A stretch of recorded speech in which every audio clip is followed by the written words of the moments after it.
थोड़ा रास्ता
मनसातीतं निर्गुणं सगुणं गुरुं तत्तमानंद कंदं भक्तेष्टपूरकं नमामि सकलं दत्तमौदुम्बरनिवासिनं यतीन्द्ररूपं चतुरानिजानन्दं प्रबोधनं कृष्णारिमुने भुवनेशानि विद्यानिधिस्वरा औदुम्बरा तद्भुषा सर्वसुत्राशान् दर्शनपुष्टादिव्यं तदापि भगवान् भूमा सज्जनानन्दविग्रहः जागर्तूपरूपेण गोप्ता ध्यानसमागः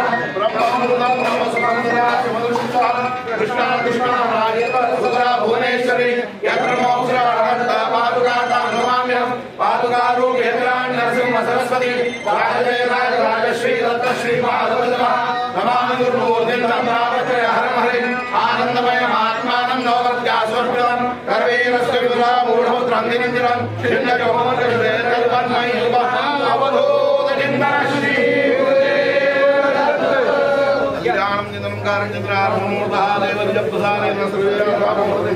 चिरकामना सिद्धिरस्तु चिंतित मनोरथ सिद्धिरस्तु।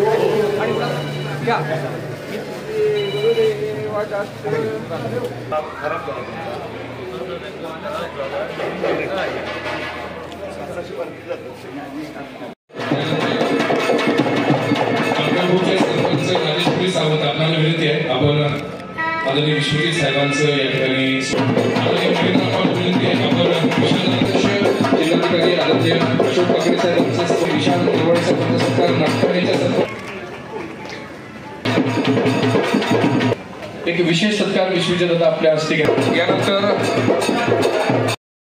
कोर्टमध्ये नंतर 10 तारखेमध्ये ही चोरी तारखे समाविष्ट झाली आणि खऱ्या अर्थाने याचं श्रेय कोणाला द्यावं लागलं अत्यंत प्रेमकरांची बाजू त्यांनी लावून धरली आणि या पॅकेजमध्ये या तमाम इथल्या पुरुष आणि कडेगावच्या शेतकऱ्यांचा समावेश यामध्ये झालेला आहे। धन्यवाद दादा, धन्यवाद विश्वजीत साहेब। यानंतर आजच्या कार्यक्रमासाठी मंच उपस्थित असलेले आपल्या जिल्ह्याचे पालकमंत्री माननीय श्री दादा, आपल्या मतदारसंघाचे आमदार डॉक्टर विश्वजित बाळासाहेब कदम, माननीय जिल्हाधिकारी साहेब, माननीय एसपी साहेब, माननीय सीओ साहेब, उपस्थित सर्व अधिकारी, सर्व मंचावरील सरपंच, या ठिकाणी चोपडेवाडी, संतगाव, बुर्ली, देहाली, तुपाली, नागठाण, सुकवाडी, अंकलखोप या पलूस तालुक्यातल्या इतर गावातून सुद्धा आलेले सगळे बंधू भगिनी मित्र, आज आपण ह्या यांत्रिक बोटीचं दादांनी लोकार्पण केलं, पण देवापुढे आपण हीच अपेक्षा करूया किंवा विनंती करूया की पुराच्या काळात ह्याचा कधीच आपल्याला गरज भासू नये, आणि गरज भासली तर त्याचा पूर्णपूर उपयोग होऊन आपल्या सगळ्यांच्या जीवाला, आपल्या परिवाराला सुखरूप ठेवण्याचं काम ह्या मार्फत व्हावं. आता ह्या तालुक्यानं पुरात खूप नुकसान सोसले, खूप अडचणी बघितल्या. 2005 साली कदम साहेब होते आणि कदम साहेबांनी ह्या परिसराला मदत केली. स्वतः ते मंत्री होते, मदत पुनर्वसन मंत्री होते, मोठ्या प्रमाणात या ठिकाणी सहकार्य मिळालं. आणि 10-15 वर्ष त्यानंतर पुराचा धोका आला नाही, लोकांनाही सवय झाली होती. आता काय पुन्हा पूर कधी येत नाही ह्या भावनेत आपण सगळे जगत होतो. आणि मग 19ला पुरा कदम साहेब नव्हते, पण कदम साहेबांची उणीव ही आमचे बाळासाहेब विश्वित कदमांनी कुणालाही जाणून दिली नाही. स्वतः रस्त्यावर उतरले, स्वतः पाण्यात उतरले. तर एक व्यक्तीला आपल्याला कसं असते, ग्रामीण भागात आहे, मसल मेमरी म्हणा काय म्हणा, आपल्याला एक माहित असते पूर्वीपासून पाणी इथपर्यंतच येते. ते प्रत्येकाच्या डोक्यात 2005चं ते मेंदूत शिरलेलं की माझ्या घराच्या 3ऱ्या पायरीपर्यंत पाणी येणार, त्याच्या पुढे येणार नाही. आणि प्रत्येक जण आपलं त्या पायरीच्या वरच ती घरं सोडून वरच्या जरा उंचावरच्या घरात जाऊन राहिली होती. आपली जनावरं गोळा केली, जनावरं त्या ठिकाणी जाऊन बांधली. तिथं साहेब सुकवाडी आणि चोपड्याच्या मध्ये एक ठिकाण होतं, तिथं प्रत्येक वेळी त्यांनी अंदाज काढला तर पाणी येत नाही.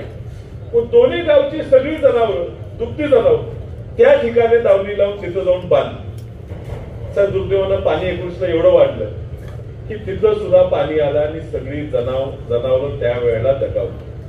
ही परिस्थिती होती की गावात सुद्धा लोक गाव सोडायला तयार नव्हती. येत नाही आमच्या घरापर्यंत पाणी, काय होणार नाही. गावातल्या सरपंचांना निरोप दिला, पोलीस पाटलांना निरोप दिला, पोलीस प्रशासन मागे लागली, घरं सोडावं लागणार, तरी लोक सोडायला तयार होत नव्हती. म्हणजे कशाला, पाणी येत नाही मला माहिती आहे, पण पाणी वाढत होतं. विश्वित कदम दादा स्वतः बोटीत बसून प्रत्येकाच्या त्या पाण्यातनं बुडलेल्या घरापर्यंत जाऊन मी सांगतोय तुम्हाला घर सोडावं लागणार, आणि तरी तो भाग घेतला. लोकांना घर सोडावं लावली, घरातनं त्याला बाहेर काढून सुखरूप आणलं, म्हणून लोकांचा जीव वाचला. नाहीतर साहेब खूप मोठा अनर्थ झाला. तर ह्या मागच्या पुरात सुद्धा सांगली जिल्ह्यात पूर आला, माणसं बाहेर जात होती, पण आपल्याच ब्रह्मनाळ या गावात पुराचं पाणी वाढत असल्यामुळे बाहेर येताना नाव पलटी झाली आणि नाव पलटीहून जवळजवळ 17-18 लोकांचा त्या ठिकाणी मृत्यू झाला. आणि म्हणून हे झळ ह्या लोकांनी पाहिलेली आहे. काय सर योगायोगाने आपण मी भेटलो, आपण लग्नात भेटलो, आपण पाहिला असेल ओमराजे त्या ठिकाणचे धाराशिवचे खासदार सुद्धा कार्यक्रम होते. मला म्हणत होते की विशाल एवढी मदत तुमच्या सांगली जिल्ह्यातनं, खास करून पलूस आणि कडेगाव तालुक्यातनं, पलूस तालुक्यातनं, मायनस तालुक्यातनं ह्या ठिकाणी आली. थोडं आश्चर्य वाटलं की उत्स्फूर्तपणे एवढी मदत का आली. म्हणजे ह्या लोकांना जाणीव आहे. आम्ही अडचणीत असताना आम्हाला राज्यभरातनं मदत आली. जेणेकरी पाणी बघितलंय, दुष्काळ लोक राहिली होती, त्या लोकांनी आम्हाला मदत पाठवली. ती लोक अडचणीत असताना आपण मदत दिली पाहिजे ह्या भावनेनं ह्या भागातल्या लोकांनी बाळासाहेबांनी पुढाकार घेतला. पण सगळ्यांनी ह्यात सहभाग घेऊन त्या ठिकाणी आपल्या बंधूंना, भगिनींना मदत करण्याची भूमिका ह्या अक्कलकोप आणि या परिसरातील गावांनी घेतली. तर ह्या गावाला परंपरा आहे आणि काही लोकांनी सांगितलं या गावाला परंपरा आहे, सगळ्यांना सामावून घ्यायचं, सगळ्यांचे वाद मिटवायचे. म्हणून त्यांनी सांगितलं पालकत्व स्वीकारा. ह्या गावचं ऐकायला लागतं साहेब. आम्ही ऐकलं यशवंतराव चव्हाण साहेब वसंतदादांचा खूप मोठा वाद झाला होता. खूप मोठ्या लोकांनी प्रयत्न केला की हा वाद मिटवावा, पण तो वाद काय मिटला. ह्या गावाने ठरवलं दोघांना एकत्र आणायचं. ह्या गावाने साहेब स्वर्गीय शिवप्पा नवले साहेबांनी पुढाकार घेतला. या गावची सगळी मंडळी होती, त्यांनी ह्या गावातून एकाच जीपमध्ये बसून गावात मिरवणूक काढली आणि हा वाद मिटवला. त्यामुळे ह्या गावचं ऐकायला लागते. त्यामुळे त्या गावचं ऐकून तुम्ही आम्हाला दोघांना आपल्या पाल्यासारखं सांभाळून घ्यावं. आम्ही तुम्हाला निधी मागतो. त्यामुळे ज्या ठिकाणी गरजेचं आहे, जी प्रामाणिक लोक आहेत त्या लेखांना देण्यासाठीच मागतो. आमचं लक्ष असावं तुमचं आहे, जेव्हा खोटं सांगायला नको. चंद्रकांत दादांचं आज सत्ता असो, मी आज खासदार आहे नाही, पण पूर्वी सुद्धा काही नव्हतो. त्यावेळी दादांचं प्रेम हे सातत्यानं आमच्या पाठीशी राहिलेलं आहे. शेवटी आता पार्टी आल्यावर अर्थ होते, आता निवडणुका जिल्हा परिषद येणार, आम्ही म्हणतो काहीतरी म्हणून पालकमंत्री म्हणून दादा तुम्ही 4-5 महिने राजीनामा द्यावा, तुम्ही पुण्याची जबाबदारी घ्यावी, जिल्हा परिषद पार पाडतो पुन्हा या.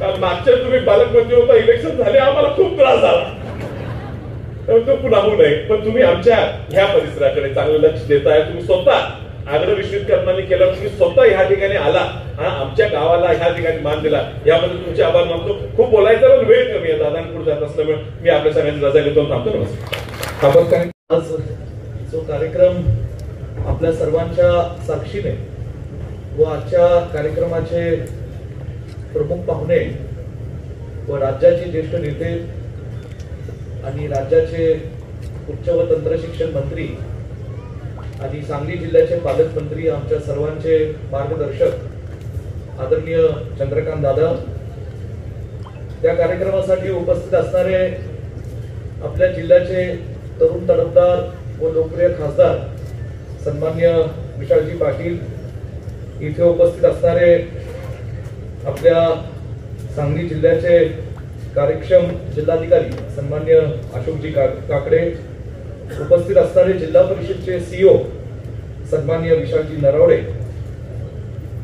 सांगली जिल्ह्याचे अत्यंत कर्तृत्ववान पोलीस अधीक्षक सन्मान्य संदीप गुगेजी, उपस्थित असणारे पलूस तालुक्याचे नेते आणि सांगली जिल्हा मध्यवर्ती बँकेचे संचालक सन्मान्य महेंद्र पलाड आणि माझे धाकटे बंधू व ज्यांच्या वडिलांचे आणि स्वर्गीय पतंगरावजी कदम साहेबांचे अत्यंत जिव्हाळ्याचे संबंध होते.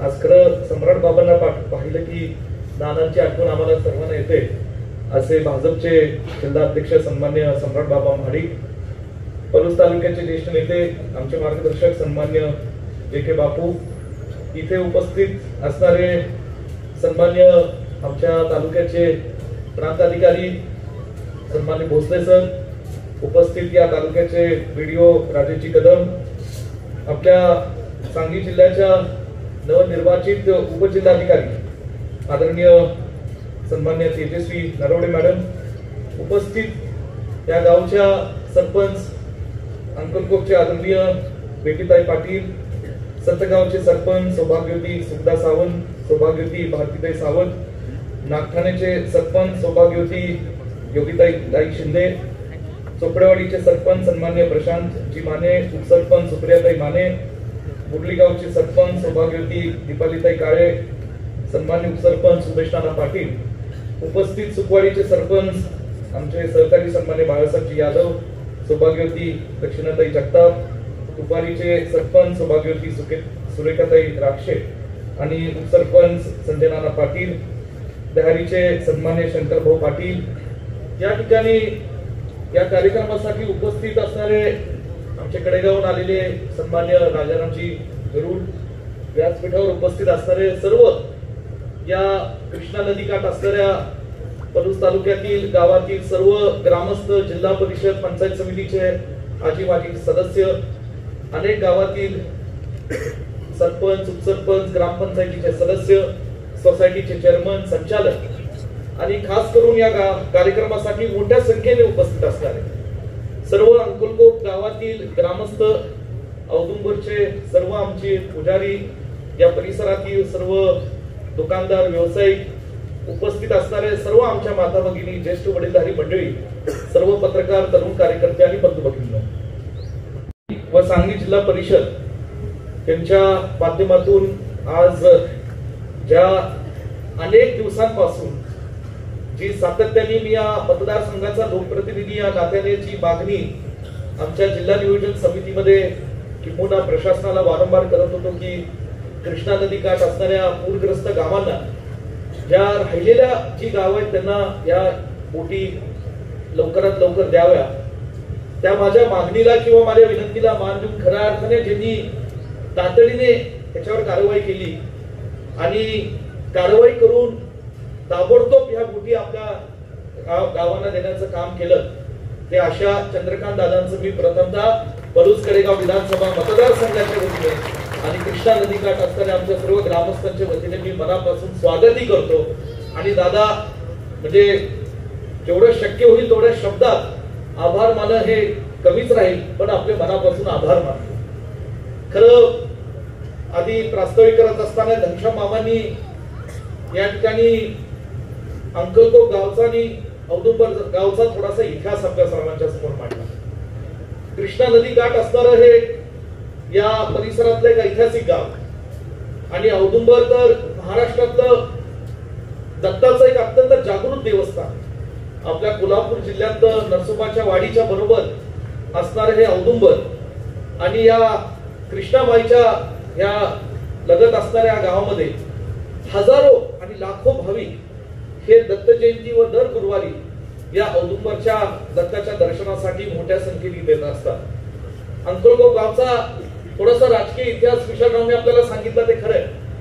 या गावाचे एक स्वर्गीय यशवंतराव चव्हाण आणि वसंतदादांच्या विचारांमध्ये थोडीशी ज्यावेळेस फारकत झालेली होती तेव्हा एकत्रित या दोन्ही राज्याच्या ज्येष्ठ नेत्यांना एकत्रित आणण्याचं काम या अंकलकोटच्या ग्रामस्थांनी आणि लोकांनी केलेलं होतं. खरं या अंकलकोट गावामध्ये दादा एक महत्वाची गोष्ट जी फार कमी लोकांना माहिती, 1880 ला या देशातली पहिली सर्कस, या सर्कसचा जन्म या अंकलकोट गावामध्ये मात्र झालेला होता. भारत देशाची पहिली सर्कस आणि 1880 पासून या गावाने नेहमीच अनेक गोष्टींचा इतिहास पाहिलेला. याच गावामध्ये आपल्या देशाचे परमपूज्य भारतरत्न डॉक्टर बाबासाहेब आंबेडकरांचं अस्थि या गावामध्ये आहे. म्हणजे नागपूरच्या नंतर दीक्षाभूमी नंतर या ठिकाणी आज या अंकलकोट गावामध्ये या ठिकाणी आहेत. दरवर्षी परमपूज्य डॉक्टर बाबासाहेब आंबेडकरांच्या जयंतीच्या निमित्ताने सुद्धा केवळ या पलूस तालुक्यातले नव्हे तर सांगली जिल्ह्यातले सुद्धा अनेक लोक त्या ठिकाणी नतमस्तक होण्यासाठी त्या जयंती बाबासाहेब आंबेडकरांच्या जयंतीच्या निमित्ताने ठिकाणी येत असतात.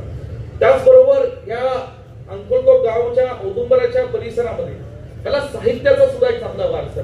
कवी सुधांशू हे या औदुंबर गावचे आणि कवी सुधांशूंनी काय साहित्य क्षेत्रामध्ये आपलं नाव आणि औदुंबरचं नाव किती गाजवलं हे आपल्या सर्वांना चांगलं मिळालं. हे सांगण्याचं कारण असं की हे सगळं या गावाचं एक लौकिक असताना 2005 साली खरं पहिल्यांदा 100 वर्षानंतर एक महापूर दुर्दैवाने या कृष्णा नदी काठ असणाऱ्या पलूस तालुक्यातल्या आमच्या लोकांना पाहायला मिळाला. त्यावेळेस स्वर्गीय पतंगरावजी कदम साहेब हयात होते. राज्यामध्ये लोकशाही आघाडीचं सरकार होतं. ते उद्योग व जलसंधारण खातं आणि मदत व पुनर्वसन खात्याचे 3 खात्याचे ते मंत्री होते. आणि त्यावेळेस खरं ज्यावेळेस या संपूर्ण सांगली जिल्हा, पलूस तालुका, मिरज तालुका, वाळवा असेल या तालुक्यांना पुराचा हा फटका सोसावा लागला, त्या काळामध्ये पतंगरावजी कदम साहेबांनी मोठं या लोकांना मदत करण्याचं काम त्या काळात केलेलं होतं. दादा, मला तुम्हाला सांगण्यास अभिमान वाटतो की अंकलगाव गावाच्या मागासवर्गीय समाजातल्या आमच्या बांधवांच्या वस्तीमध्ये एक पाणी 2005 मध्ये गेलेलं होतं आणि त्या पाण्यामुळे सगळी त्या गोरगरिबांच्या आमच्या मागासवर्गीय समाजातल्या बांधवांची घरं ही पाण्याखाली बुडलेली होती. कदम साहेबांनी तडाख्यात निर्णय घेतला आणि या महाराष्ट्रामध्ये असा इतिहास घडून दाखवला की केवळ 2 वर्षाच्या कालावधीमध्ये डॉक्टर बाबासाहेब आंबेडकरांच्या नावाने या ठिकाणी 450 घरांची पुनर्वसन या अंकलकोट गावामध्ये मोठी अशी भव्य उभं करून दिली आणि या सगळ्या मागासवर्गीय समाजातल्या आमच्या बांधवांचं पुनर्वसन याच अंकलकोट गावामध्ये 450 नव्या घरांमध्ये, पक्क्या घरांमध्ये त्या ठिकाणी करून दिलं. खरं पुन्हा पूर असं कुणाला वाटलं नव्हतं. 2019 साली एक प्रचंड 2005च्या मोठ्या प्रमाणात पूर पाहायला मिळाला. आपण ही कोल्हापूरच्या दादा, कोल्हापूर वासाने त्याचा प्रचंड मोठा त्रास झाला, परंतु सांगली आणि विशेष करून पलूस तालुक्यातल्या आमच्या कृष्णा नदी काठ लोकांना भयानक त्रास झाला. पाणी वाढत होतं, अचानकपणे वाढलं. कारण कोयना आम्हाला खरं त्रास होतो ते कोयनेचा. कोयनेत पाऊस पडला, कोयनेचा या ठिकाणी निसर्ग झाला की कृष्णा नदीचं पात्र लहान असल्यामुळे इथं ओव्हरफ्लो लगेच होतो आणि हे पाणी सगळ्या आमच्या कृष्णा नदी काठ असणाऱ्या गावांमध्ये जातं. दादा, त्यावेळेस खरं कुणाला असं अपेक्षित नव्हतं आणि प्रचंड मोठं संकट निर्माण झालं. परंतु या पलूस कडेगावच्या आणि आमच्या माता भगिनींचे, ज्येष्ठांचे आशीर्वाद माझ्यासारख्या तरुण कार्यकर्त्याच्या पाठीशी उभे. कदम साहेबांच्या दुःखद निधनानंतर नुकतंच मला लोकांनी आमदार म्हणून या मतदारसंघाची सेवा करण्याची संधी दिलेली होती आणि त्या काळात मी दिवस रात्र 25 दिवस काम केलं. लोकांनी भरभरून मला साथ दिली. त्या प्रत्येक गावामध्ये जाऊन मी दिवसभर उभं होतो. 10-10, 15-15 फुटाच्या सगळ्या पाण्यात उभं राहून आमच्या माता भगिनींना, लोकांना बाहेर काढण्याचं काम केलं. त्या सगळ्या तरुण कार्यकर्त्यांनी, गावातील ग्रामस्थांनी साथ दिली. तेवढंच नव्हे दादा, बाहेर आम्ही या ठिकाणी लोकांना चारा उपलब्ध करून दिला. भारतीय हॉस्पिटलच्या माध्यमातून आरोग्य व्यवस्था, औषध उपचार या ठिकाणी व्यवस्था करून दिली होती. एक जणू काय प्रति सरकार या मतदारसंघात, तालुक्यात आम्ही उभं केलं होतं. कारण शासन शेवटी पुन्हा किती वेळात पोहोचणार अशी शासनाची त्या काळात अडचण होती. म्हणून आम्ही आमच्या पद्धतीने यंत्रणा राबवत होतो. दादा ज्यावेळेस पाणी कमी झालं त्यावेळेस 2000 कार्यकर्ते आम्ही कामाला लावले. पवडा वगैरे हातात, स्वच्छतेची यंत्रणा त्यांच्या हातात दिली आणि 2 दिवसात 48 तासात ही सगळी गावं स्वच्छ करून दिली. जिथे पावडर टाकली, एक रोगराई आमच्या मतदारसंघात एकाही गावात निर्माण नाही झाली. एवढं काम आम्ही त्या 48 तासात आम्ही सगळ्या कार्यकर्त्यांनी करून घेतलं होतं. विशालरावांनी उल्लेख केला, भंडारमध्ये दुर्दैवाने अत्यंत वाईट घटना घडली. बोटीमध्ये ओव्हर क्राउडिंग झालं, माणसं भयभीत होती आणि दुर्दैवाने 17 लाख आमची मृत्युमुखी पडली. तर नंतर शासनाने लक्षात आलं की नदीकाठ असणाऱ्या प्रत्येक गावाला आपल्याला लोकांना वेळेत बाहेर काढण्याकरता आपल्याला बोटी देण्याची आवश्यकता आहे. दादा खरं सांगायचं म्हणलं तर बोटी शासनाने त्या काळात थोड्या दिल्या. बोटींची ऑर्डर जिल्हा परिषद डीपीडीसीच्या माध्यमातून जिल्हा परिषद मधनं पुन्हा तो कोणतरी जो बोट बनवणारा असेल त्याला दिली आणि 50% बोटी त्या काळामध्ये आपल्या सांगली जिल्ह्याला मिळाल्या. 50% गावं थोडीशी राहिली होती. तर दुर्दैवाने नंतर करोनाचा काळ आला म्हणून हा बोटींचं कामकाज राहिलं. आम्ही सातत्याने पाठपुरावा करत होतो, परंतु या ज्या काही माझ्या मतदारसंघातली थोडीफार गावं राहिलेली होती त्याची मागणी मी करत असताना तुम्ही त्याची गांभीर्याने दखल घेतली. पोट तिडकीने मी ज्या वेळेस डीपीडीसी मध्ये भावना मांडत होतो, मी पाहत होतो प्रत्येक वेळेस तुम्ही केवळ मला बोलायची संधी देण्याच्या पलीकडे जाऊन मी जे काही लोकांच्या भावना मांडत होतो, कार्यकर्त्यांच्या भावना मांडत होतो, त्या सगळ्या आपण ऐकून घेत त्याची नोंद घेत तातडीने त्याच्यावर कारवाई करत होता. खरं सांगायचं म्हटलं तर दादा आज मला आपल्या सर्वांच्या बाबतीत मनापासून तुमचे आभार मानायचे. कारण राज्यामध्ये अनेक मंत्री, अनेक आमदार, अनेक खासदार काम करतात, परंतु ज्या नेत्यांमध्ये माणुसकी असते अशी जेव्हा माणसं काम करतात तेव्हा सर्वसामान्य लोकांचे प्रश्न या ठिकाणी सुटत असतात. आणि ती माणुसकी दादा तुमच्या कामात आम्हाला या ठिकाणी पाहायला मिळाली, त्याबद्दल तुमच्या मनापासून या पलूस तालुक्यातले आभार मानतो. दादा सांगायचं म्हणलं तर ज्यावेळेस बोट मिळत नव्हती, पुन्हा पूर येत होता, पाऊस अनियमित पाऊस, 4-4 महिने पाऊस, मध्यंतरी परत 2021 ला पूर परिस्थिती निर्माण झाली आणि मी निर्णय घेतला की आता या कोरोनाच्या कालावधीत आता शासनाची वाट पाहिजे नाही. मी आमचे काही कन्सल्टंट बोलवले आणि या कन्सल्टंटच्या माध्यमातून मी युएस मध्ये जे अमेरिकन कोस्ट गार्ड बोटी वापरतात अशा 9 बोटी या माझ्या तालुक्यातल्या संरक्षणासाठी या ठिकाणी उभ्या केल्या आणि त्याला प्रशिक्षण दिलं जे चालक असतील ते, आणि त्या चालकांना सुद्धा या ठिकाणी त्या 9 बोटी सुसज्ज ठेवला. मला अभिमान आहे की ज्या महाराष्ट्रात कुठेही पूर परिस्थिती जर दुर्दैवाने निर्माण झाली तर लोक आम्हाला फोन करतात आणि आमच्या या बोटी त्या ठिकाणी मदत करण्यासाठी जातात. नुकतंच सोलापूर जिल्ह्यामध्ये सुद्धा आणि लातूर जिल्ह्यामध्ये या आमच्या बोटी आम्ही मदत करण्यासाठी पाठवलेल्या होत्या. आणि म्हणून दादा आज जी काय आमची म्हणजे ही बोटी आज प्रत्येक गावाला मिळावी ही त्या गावातल्या ग्रामस्थांची, ग्रामपंचायतीची अपेक्षा होती. आज तुम्ही पूर्ण केली. अजून कलेक्टर साहेब आमच्या 4 बोटी शिल्लक आहेत, म्हणजे सीओ साहेब, तर ते येणाऱ्या डीपीडीसी मध्ये दादा छोटस आपण या ठिकाणी आमची मागणी पूर्ण करावी अशी नम्रपणे इथं मी आपल्याला विनंती करतो. दादा या ठिकाणी आज जास्त आपला वेळ घेणार नाही, आपल्याला पुढे सांगली कोल्हापूरला जायचंय. मला एवढंच सांगायचंय की अंकोलकोट गावामध्ये आणि औदुंबरमध्ये काही गोष्टी मला ह्या ठिकाणी आवर्जून उल्लेख करायचा आहे. हे जे घाट आहे हा पतंगरावजी कदम साहेबांनी 1985-90च्या दशकामध्ये बांधला.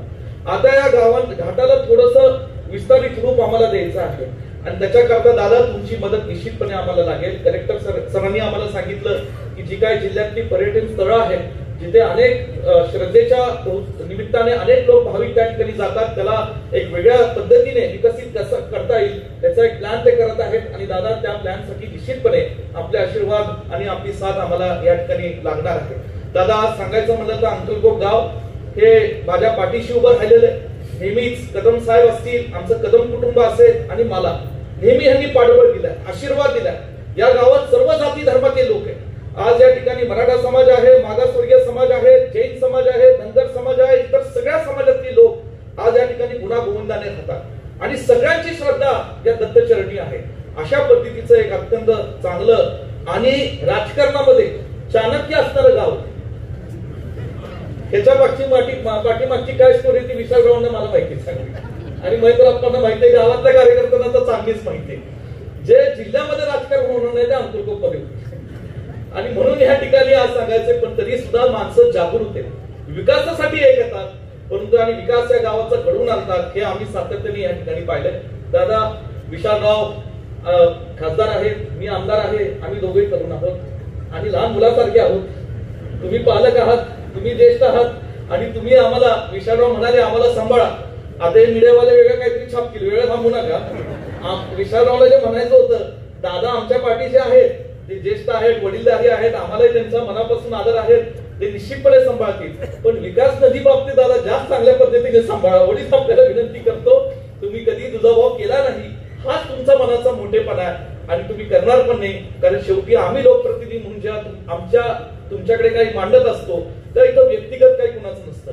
हे सर्वसामान्य लोकांचे जनतेचे प्रश्न आम्ही मांडत असतो आणि ते सोडवणं करण्याची भूमिका आज अत्यंत खणखरपणे तुम्ही या जिल्ह्यामध्ये आणि महाराष्ट्रामध्ये पार पडताय. त्याचा मनापासून आम्हाला या ठिकाणी आदर आहे. या ठिकाणी आज सगळे आमचे जिल्हाधिकारी महोदय आदरणीय संदीप घुगे सर, त्याचबरोबर आणि नरोडे सर, मी काल परवा कुठेतरी ऐकलं की नरोडे सर जिल्ह्याचा दौरा करतायत आणि ज्या गावात जातात दादा त्या गावाने मुक्काम करतात. म्हणजे हे खरंच तुमचं मनापासूून मी आभार मानतो, कौतुक करतो की आज या ठिकाणी कुठेतरी जाऊन तिथल्या ग्रामस्थांचे लोकांचे प्रश्न समजून घेण्याचं काम एक आयएस अधिकारी म्हणून तुम्ही करतायत. आपल्या सुविध पत्नी सुद्धा आता आमच्या जिल्ह्यात आल्या म्हणून पती पत्न्यांचं दोघांचंही मी या ठिकाणी जिल्ह्याच्या वतीने स्वागत करतो.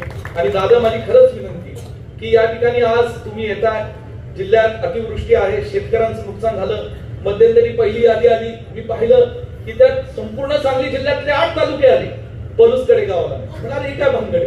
मला माहिती होतं ह्यात काही कोणाचा काही दोष नाही. मी कलेक्टर सरांना फोन केला, तुम्हालाही विनंती केली, तुम्ही तातडीने त्याची दखल घेतली. मी कृषी मंत्र्यांना फोन केला, मी मुख्य सचिवांना फोन केले आणि म्हटलं बाबा हा आमच्यावर अन्याय होतोय का. असं तरी होऊ शकत नाही की इतर शेतकरी हे अतिवृष्टीग्रस्त आणि पलूस कडेगावचे शेतकरी हे काय अतिवृष्टीग्रस्त नाहीत, असं होऊ शकत नाही. आणि माझ्या विनंतीचा मान देऊन वस्तुस्थिती समजून तातडीने माझा पलूस तालुका या यादीमध्ये समाविष्ट करून घेतला आणि आमच्या शेतकऱ्यांना या ठिकाणी न्याय देण्याचं काम हे माझ्या विनंतीला मान देऊन सरकार करते. मी आपल्या सर्वांच्या मनापासून आभार मानतो. कडेगाव तालुका सुद्धा अंशतः घेतलेला आहे, त्याबद्दल आपल्या सर्वांचा आभार मानतो. दादा औदुंबरला भाविकांची संख्या दिवसेंदिवस वाढत चालली आणि हे या ठिकाणी मध्यंतरी आमचा एक झुलता पूलचा प्रस्ताव होता, तो आता थोडा रखडलेला आहे कारण की योजना बंद झाली असं आम्हाला समजतं. परंतु माझी विनंती आहे दादा की पुढे भुवनेश्वरवाडीचं मंदिर आहे आणि देवीचं मंदिर आहे, नवरात्रीला तिथं मोठा उत्सव असतो, तिथे सुद्धा मोठ्या संख्येने आमच्या भगिनी माता भगिनी तिथे दर्शनासाठी जात असतात, तिथेही भाविक येत असतात. आणि म्हणून या ठिकाणी जर आपण त्या झुलता पूल किंवा वेगळ्या पद्धतीचं काय या पर्यटन विकसित करण्यासाठी नियोजन आम्हाला केलं तर निश्चितपणे माझा मतदारसंघ आणि आम्ही सगळेजण आपले कायमचे गुणी राहू, एवढंच या शब्दात मी आपले आभार मानतो. आणि आज विशालजी पाटील खासदार सुद्धा आज खास या कार्यक्रमासाठी उपस्थित राहिले, त्यांचे इथे आभार मानून कुणाचं नामोल्लेख चुकून राहिला असेल, सम्राटजी माडिक आमचे बंधू आहेत आणि आमच्या सगळ्यांचे ज्येष्ठ नेते आज स्वर्गीय नाना माडिक यांचे चिरंजीव आहेत. नानासाहेबांची मला खूप आठवण येते. मी त्यांच्या घरी जायचो की ते मला एक ऑमलेट चपाती खायला द्यायचे आणि मला ते आवडायचं. काय मला माहित नाही, तेवढंच एक आयटम मला द्या. आता इथं औदुंबराच्या लक्षात नाही आलं मला, सॉरी. म्हणून या ठिकाणी आज तुम्ही आलात सम्राटजी, तुमचे आभार मानतो. व्यासपीठावरचे सर्व सरपंच आज तुम्ही सगळेजण इथं आलात, सगळे नागरिक इथं मोठ्या संख्येने उपस्थित राहिलात, तुमच्या सगळ्यांचं स्वागत आणि आभार करून इथंच थांबतो. जय हिंद, जय महाराष्ट्र. या दोघांच्या संयुक्त विद्यमाने पलूस तालुक्यातील चोपडेवाडी, संतगाव, राडेवाडी, मुरली, दह्यारी, तुपारी, नागठाणे, सुपवाडी, अंकलखोप या गावांना 8 यांत्रिक बोटींचा एकूण जिल्ह्यामध्ये आपण 23 खरेदी केल्या, त्यातल्या 8 यांत्रिक बोटींचा लोकार्पण सोहळा आज या ठिकाणी संपन्न झाला. त्या कार्यक्रमाला व्यासपीठावर या जिल्ह्याचे खासदार विशालजी पाटील उपस्थित आहेत, त्या तालुक्याचे आमदार डॉक्टर विश्वजित उर्फ बाळासाहेब उपस्थित आहेत, कलेक्टर अशोक काकडे, सीईओ जिल्हा परिषदेचे मुख्य कार्यकारी अधिकारी विशाल नरवाडे, रयत शिक्षण संस्थेचे उपाध्यक्ष महेंद्र लाड, जिल्ह्याचे पोलीस अधीक्षक संदीप घुगे, भारतीय जनता पार्टीचे जिल्ह्याचे अध्यक्ष सम्राट महाडिक, उपविभागीय अधिकारी रणजित भोसले, आमचे खूप जुने ज्येष्ठ नेते राजाराम गरुड, व्यासपीठावर उपस्थित परिसरातल्या अनेक गावचे सरपंच आणि कार्यक्रमाला उपस्थित बंधू आणि वगैरे. आता विशालजी आणि विश्वजित कर्मांच्या एकूणच ह्या आधी आलेली संकट, त्या संकटावर सगळ्यांनी मिळून सरकार स्वाभाविकपणे लोकशाहीमध्ये जे करू शकेल ते कोणी सामान्य माणूस किंवा एखादी संस्था करू शकत नाही, पण केवळ सरकार करत नाही तर बरोबरीने सगळे मिळून करतात आणि त्या संकटातून बाहेर पडतो.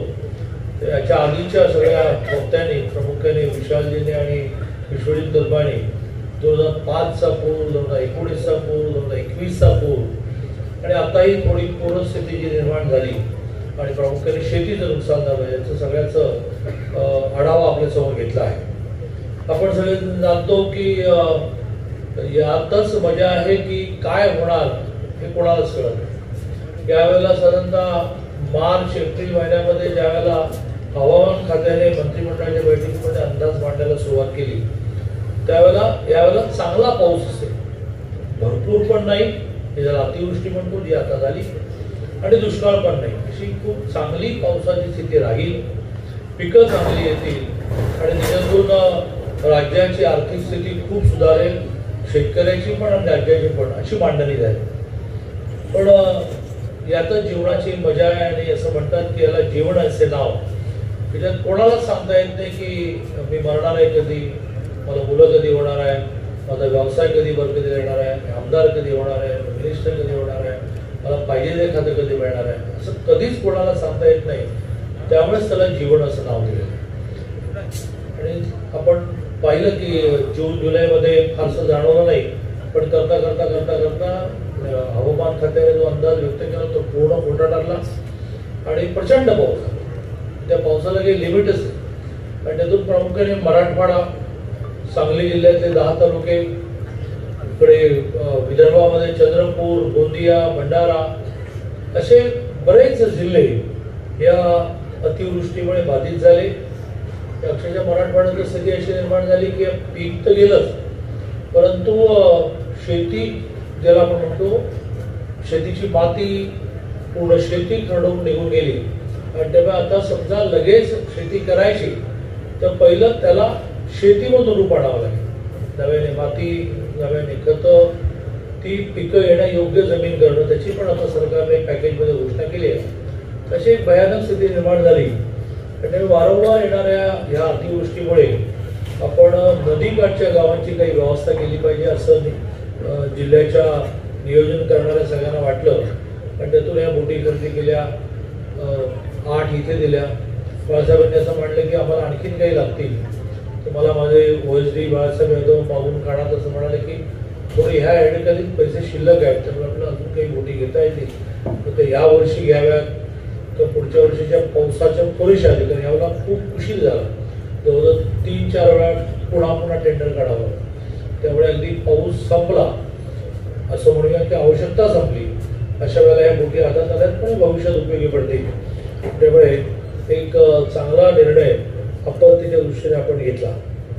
राज्यातली सगळी स्थिती पाहता जे सरकारने पॅकेज घोषित केलं आहे ते आपल्याला माहिती आहे. बाळासाहेबांनी उल्लेख केला की पलूस तालुका त्या अतिवृष्टीच्या नुकसान भरपाईमध्ये नव्हता, काही ना काही त्याची मोजणी चुकली होती, थोडं संवाद नीट झाला नाही आणि तोही तालुका आला आणि जे प्रचंड नुकसान झालंय, जवळजवळ 65 लाख हेक्टर, 2.5 एकराचा 1 हेक्टर मांडला, 65 गुणिले 31 आणि उरलेले 32.5 1.5 लाख एकर जमिनीचं प्रचंड नुकसान झालं आणि त्या नुकसानीची भरपाई म्हणून सरकारने कुठलाही आडपडदा न ठेवता, मागे न राहता, घाबरून न जाता एवढे पैसे कुठून उभे करायचे, तर राज्याची आर्थिक स्थिती एवढ्या मोठ्या नुकसान भरपाईला तयार नव्हती आणि त्या आर्थिक स्थिती राज्याची जी आहे त्याचा विचार न करता शेतकऱ्यांच्या मागे आपण उभं राहायला पाहिजे आणि म्हणून जवळजवळ 41,000 कोटीचं पॅकेज घोषित झालं, ज्यात मृत व्यक्तीला 4 लाख, ज्यांचे अवयव निकामी झाले त्यांना 40 ते 60% अपंगत्व आलं 74,000, 60% अधिक अपंगत्व आलं 2.5 लाख, जखमी व्यक्ती इस्पितळात दाखल झाल्यानंतर 1 आठवड्यापेक्षा अधिक कालावधी लागला तो 16,000, 1 आठवड्यापेक्षा कमी कालावधी 5,400. पूर्णतः नष्ट झालेल्या पक्क्या कच्च्या घरासाठी 1,20,000 आणि 1,30,000, औषधात पडझड झालेल्या 6,500 4,000, झोपडी 8,000, आणि सगळ्यात महत्वाचं म्हणजे मृत जनावर वगैरेची मोठी यादी आहे, तर त्याची टोटल 41,000 कोटी. पण पिकांचं नुकसान जे झालं त्या बाबतीत सुद्धा जिरायत पिके 8,500 प्रति हेक्टर, याच्या आधी 2 हेक्टरच्या मर्यादेत आपण द्यायचं ते आपण वाढवलं आणि त्याचं 3 हेक्टर केलं. आश्वासित सिंचनाखालील बागायत 17,000 प्रति हेक्टर, पुन्हा एकदा 2 हेक्टरच्या 3 हेक्टर. बहुवार्षिक पीक 22,500 प्रति हेक्टर, पुन्हा एकदा 2 हेक्टरच्या 3 हेक्टर, असं 2 हेक्टर पर्यंत SDR वाढीव 1 हेक्टर मदत राज्य निधीतून देण्याचा निर्णय आपण केला. आणि मला हे मान्य आहे की नुकसान इतकं मोठं आहे की ही थोडी फुंकरच आहे. शासन अजून काय करता येईल यावर विचार करते आहे. दिवाळी जवळ आल्यामुळे लगेचची मदत म्हणून आपण घोषित केली आहे. मी याच्या आधीच्या वक्त्यांनी जी पूरस्थिती त्यावेळेची मांडली त्यावर काही ना काही कायमस्वरूपी उपाय योजले असं मला वाटतं. 19ला जो पूर आला त्यावेळेला महाराष्ट्राचा महसूल मंत्री मी होतो, मदत पुनर्वसन मंत्री मी होतो आणि 19च्या पुरामध्ये जवळ शेवटचं माझं विमान हे कोल्हापूरच्या विमानावर उतरलं आणि पूर्ण कोल्हापूर सांगली हे जगापासून कट झालं, जगापासून तुटलं गेलं. 15 दिवस ही स्थिती राहील आणि त्या वेळामध्ये फोन चालू होता. त्यामुळे सातत्याने मुख्यमंत्र्यांशी बोलून एकामागोमाग एक इतके GR मी काढले आणि त्या GRमुळेच 21च्या पुरामध्ये राजू शेट्टी सारख्या शेतकरी संघटनेच्या नेत्यांनी सुद्धा मागणी केली की आमची 1 लाईनची मागणी की 19चा GR इम्प्लिमेंट करा. त्या सगळ्या पुरामध्ये प्रत्यक्ष पाण्यामध्ये 15 दिवस राहणं, गावोगाव हिंडणं, 4,13,000 लोकांना एकट्या कोल्हापूर जिल्ह्यामध्ये आणि जवळ 3 लाख लोकांना आपण सांगली जिल्ह्यामध्ये वेगळ्या शाळांमध्ये, मंगल कार्यालयामध्ये शिफ्ट केलं होतं. प्रतिदिन 70 रुपये माणसाला, प्रतिदिन 60 रुपये जनावरांना आपण निर्वाह भत्ता म्हणून दिला. 15-15 दिवस राहणाऱ्यांना हे सगळे पैसे मिळाले. मोठ्या प्रमाणात स्वयंसेवी संस्थांनी जेवणाची व्यवस्था, कपड्याची व्यवस्था, भांड्याची व्यवस्था केली. तो ॲडिशनल पोर्शन झाला. तर त्याही मला जाणवलं. नाना पाटेकरांचं माझं बोलणं झालं. नाना पाटेकरांनी मला असं म्हटलं की तू शिरोळला मला 5 एकर जागा महसूल मंत्री मिळून दे. मी त्या ठिकाणी एक अशी रचना उभी करतो की पूर आल्यानंतर सुद्धा उंचावर निर्माण झालेल्या घरांना पावसाचा प्रॉब्लेम येणार नाही. आपल्याकडे काय होतं की संकट येतं त्यावर आपण खूप चर्चा केली. ते संकट गेल्यानंतर मात्र त्याचा पाठपुरावा करणं, मागे लागणं, संकटाची वाट कशाला पाहिजे आपण करावं असा विचार आपण करत नाही. आणि त्यामुळे प्रामुख्याने यावेळेला मराठवाड्यामध्ये पूरस्थिती निर्माण झाली हे नवीनच आहे. एवढा प्रचंड पाऊस कधी मराठवाड्यात झाला नाही. परंतु कोल्हापूर सांगलीला तर पाऊस, अतिवृष्टी आणि धरणांमुळे पाणी ओव्हरफ्लो होणं आणि नदीचं पाणी ओव्हरफ्लो झाल्यानंतर वर आल्यानंतर गावाच्या गावा वाहून जाण्याची आपल्याला सवय झाली. त्याचा आपण उल्लेख केला 5, 19, 21 आणि आता 25. त्याला लांबचा विचार आपण काहीतरी केला पाहिजे. मग प्रामुख्याने अशा नदीकाठच्या गावांना थोडं नदीकाठापासून थोडं पूर जिथपर्यंत पोहोचणार नाही तिथपर्यंत नेता येईल का. मलाही मान्य आहे की वर्षानुवर्ष राहणारी ही घरं पाडणार कशी, त्याची मानसिक तयारी कशी होईल. परंतु काही रचना 100-200-300 घरांची ही इमारत फॉर्ममध्ये ज्याची मानसिकता इमारतीला राहू शकत नाही गावातील. मी एका छोट्या गावात राहतो, आमचं आपलं घरभर पण एक टेम्पररी व्यवस्था ज्याला छावणी म्हणून ही थोडी खालचे 2 फ्लोअर जे आहेत ते रिकामे ठेवून थोडी उंच करता येईल का. पुराची स्थिती लक्षात आल्यानंतर गावातल्या गावात लोकांना त्या इमारतीमध्ये शिफ्ट करता येईल का. शिरोळ तालुक्यामध्ये हा विचार नाना पाटेकरांनी मी करत होतो. त्याच वेळेला पुन्हा एकदा नॉर्मल स्थिती आली का विसरतो तसा विषय मागे पडला. त्यामुळे जिल्ह्याचे कलेक्टर असतील, प्रशासन असेल, जिल्ह्याचे लोकांनी निवडून दिलेले आमदार खासदार असतील आणि याचा कायमचा विचार केला. राज्याने याचा विचार केलाय तो असा की अतिवृष्टीनंतर जो फुगवटा निर्माण होतो तो आपल्याला पाईपलाईनने मराठवाड्यात शिफ्ट करता येईल. त्याचं एक मोठं टेंडर आता जागतिक बँकेच्या कर्जामधून टेंडरची सगळी टेंडर डिझायनिंग झालंय. त्याचं डिझाईन झालं की ही पाईपलाईन कशी जाईल, त्याचं एस्टिमेट झालं, त्याचं टेंडर डॉक्युमेंट तयार झालं आणि त्याच्यातून आपल्याला कायमस्वरूपी हा एक विचार करता येईल. पण हा लगेचचा उपाय आहे की 2-4 गावांची थोडी उंचावरची इमारत रचना उभी करून जरा पुराचा अंदाज आल्यानंतर लोक तिकडे शिफ्ट करता येईल का. नाही तर कुठल्या तरी जिल्हा परिषद शाळेमध्ये, मंगल कार्यालयामध्ये, देवळामध्ये अत्यंत भयान स्थितीमध्ये 10-15 दिवस या पूरग्रस्त गावांमधले लोक राहतात आणि त्यामुळे बोटींचा तर विचार केला आहे, पण बोटींसारख्या अशा अनेक योजना आपण केल्या पाहिजेत, त्याचा विचार आपण सगळ्यांनी मिळून करू असं सगळ्यांना आवाहन करतो. राजकीय भाषणं पण झाली की मी पालक आहे, मी पाल्य आहे, त्यांनी असं म्हटलं ते लगेच त्यांनी सांभाळलं की ते निधी पुरवत आहे.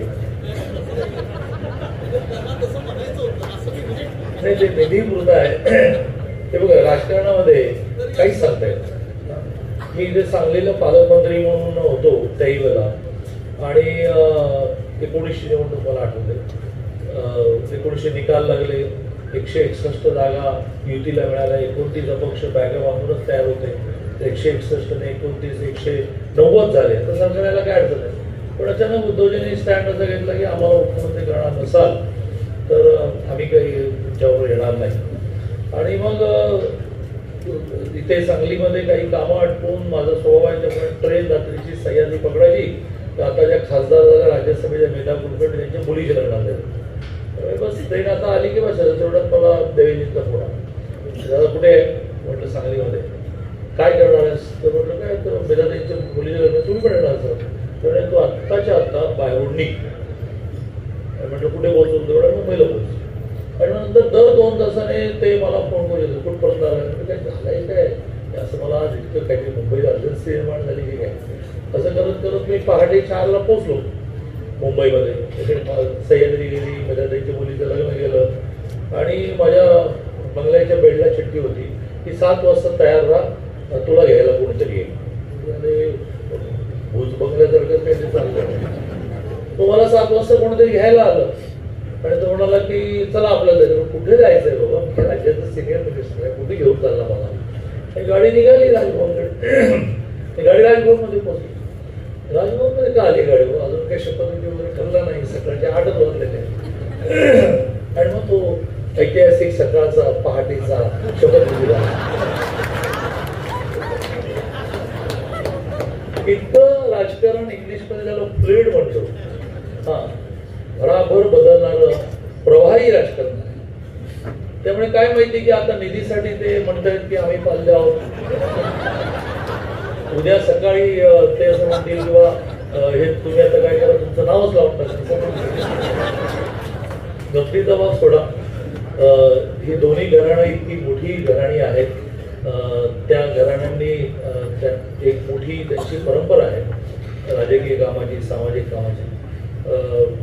आमच्या पंतप्रधान मोदी, आमच्या पंतप्रधान आपल्या सगळ्यांचे, पण आमचे नेते मोदीजीने वारंवार म्हटलं की 1 महिन्याची नाही, बाकी 4 वर्ष 11 महिने सगळ्यांनी हातात हात घालून आपल्या परिसराच्या विकासासाठी काम केलं पाहिजे.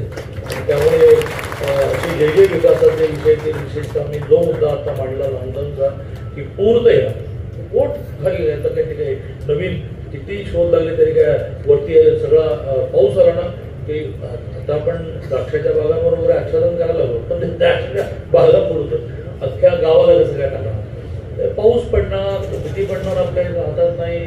तो धरण क्षेत्रामध्ये, ते धरण क्षेत्र तर तेच त्यामुळे म्हणतात की धरण क्षेत्रामध्ये ती साईट निवडताना तिथे जास्त पाऊस पडेल ती निवडायचं. धरण क्षेत्र आहे, पडणार, मग त्याचं ओव्हरफ्लो होणार, मग दरवाजे उघडणार, मग पाणी सोडणार, नदीतून येणार, नदीचा जो पात्र आहे त्या पात्रापुरतंच पाणी, पात्र ओलांडलं की पूर, इतका सोपा तो पूर आहे. पण मग त्याच्यातून काय मार्ग अवलंबता येईल असा विचार आपण सगळ्यांना केला पाहिजे. मी पुन्हा एकदा या भागातल्या सगळ्या सरपंचांचं अभिनंदन करतो, कारण अक्षरशः पाठपुरावा करून म्हणजे ते विश्वजित माझ्या बाळासाहेबांच्या मागे लागले, बाळासाहेब माझ्या मागे लागले. म्हणतो बाळासाहेब टेंडर तर निघालं पाहिजे, टेंडर निघालं नाही, त्या गोष्टी आल्या, त्याचं जिल्ह्याचं लोकार्पण झालं. बाळासाहेबांनी इच्छा व्यक्त केली की आमच्या 8चं वेगळं लोकार्पण करा, तेही लोकार्पण झालं. त्यामुळे सगळ्या लोकप्रतिनिधींचं सुद्धा मनापासून अशा विकास कामांना मागे लागण्याची तुमची जी चिकाटी आहे त्याबद्दल अभिनंदन करतो आणि माझं धन्यवाद दादा.